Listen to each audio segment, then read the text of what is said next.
Menghadapi resesi, tidak cukup gotong royong. Menghadapi ancaman resesi pada tahun 2023, Menteri BUMN Erick Thohir mengajak masyarakat untuk bergotong royong dan rajin menabung.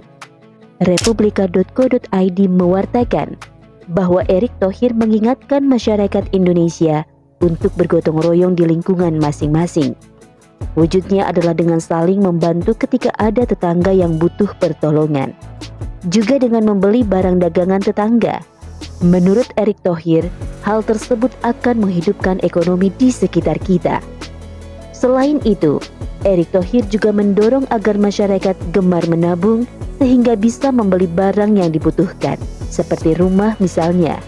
Jangan sampai masyarakat konsumtif untuk kemewahan yang berlebihan sehingga menjadi beban. Pernyataan Erick Thohir ini menarik untuk kita kritisi.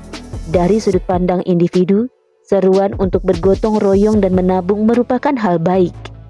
Umat Islam merupakan satu tubuh sehingga sudah seharusnya saling membantu antara satu dengan yang lain. Rasulullah SAW bersabda, yang artinya perumpamaan orang-orang mukmin dalam hal berkasih sayang bagaikan satu tubuh. Apabila satu anggota badan merintih kesakitan, maka sekujur badan akan merasakan panas dan demam. Hadis riwayat Muslim. Adapun menabung juga merupakan ajaran Islam. Disebutkan dalam Hilyatul Aulia, Rasulullah SAW bersabda, Allah mengasihi orang yang mencari harta yang baik, membelanjakannya secara wajar, dan menyimpan kelebihannya untuk saat krisis dan fakir. Namun jika gotong royong dianggap ampuh untuk menghadapi resesi, tentu tidak tepat. Ancaman resesi pada 2023 bukanlah isapan jempol. Bank Dunia menyatakan, dunia mungkin bergerak menuju resesi global pada 2023. Dana Moneter Internasional atau IMF telah mengingatkan Indonesia agar waspada terhadap ancaman resesi global tahun 2023.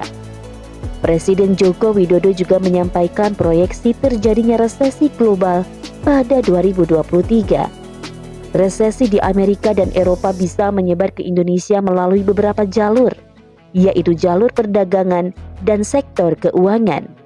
Dengan demikian, ancaman resesi ini tidak bisa dianggap enteng. Karena sifatnya global, semua negara pasti akan terdampak, termasuk Indonesia. Memang betul, dalam kondisi resesi kita harus melakukan penghematan dan menabung. Jika ada saudara sesama muslim yang kesulitan ekonomi karena resesi, hendaknya kita juga membantu. Namun kita juga harus menyadari bahwa gelombang resesi ini begitu besar dan memukul semua negara. Bahkan negara-negara besar di Eropa saja saat ini sedang mengalami krisis. Dengan demikian, ikhtiar individu saja tidak cukup untuk bertahan di tengah resesi. Misalnya saja, seseorang sudah berhemat dan menabung, tetapi ternyata dia mengalami pemutusan hubungan kerja atau PHK. Maka tidak ada lagi pemasukan bagi keluarga. Akibatnya, uang tabungan akan terkuras.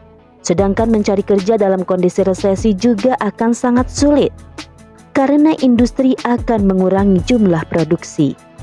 Saat ini saja gelombang PHK sedang mendera Indonesia. Banyak industri yang mengurangi produksi, bahkan ada yang tutup. Pemecatan karyawan pun tidak bisa dihindarkan lagi. Dalam kondisi demikian, sekadar berhemat dan menabung tentu tidak bisa menjadi solusi. Oleh karena itu, negara harus mengambil peran.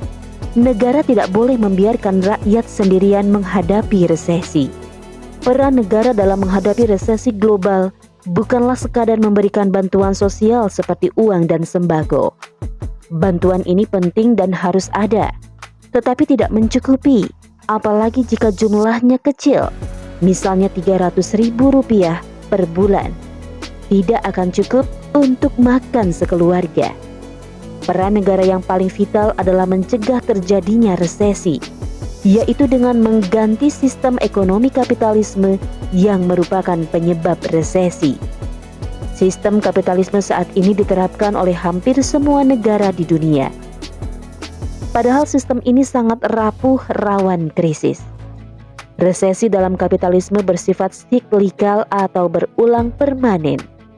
Setiap kali terjadi aktivitas ekonomi yang didorong oleh spekulasi, terjadilah ekonomi gelembung. Untuk mengempiskan gelembung, biasanya bank sentral akan mengerek suku bunga sehingga terjadi pengetatan moneter. Tujuannya agar masyarakat menyimpan uang di bank. Padahal kenaikan suku bunga mengakibatkan industri kekurangan likuiditas sehingga mengurangi produksi. Selain spekulasi, resesi dalam kapitalisme juga bisa terjadi karena sistem moneter yang berbasis fiat money atau mata uang kertas. Juga adanya perusahaan yang berbasis perseroan terbatas yang sahamnya diperdagangkan di pasar modal.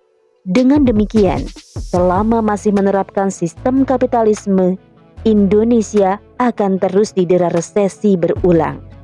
Agar hal ini tidak berlangsung, kita harus mengganti sistem kapitalisme dengan sistem Islam yang tahan terhadap resesi. Narasipos.com, cerdas dalam literasi media, bijak menangkap peristiwa kunci. Jangan lupa like, comment, share, and subscribe.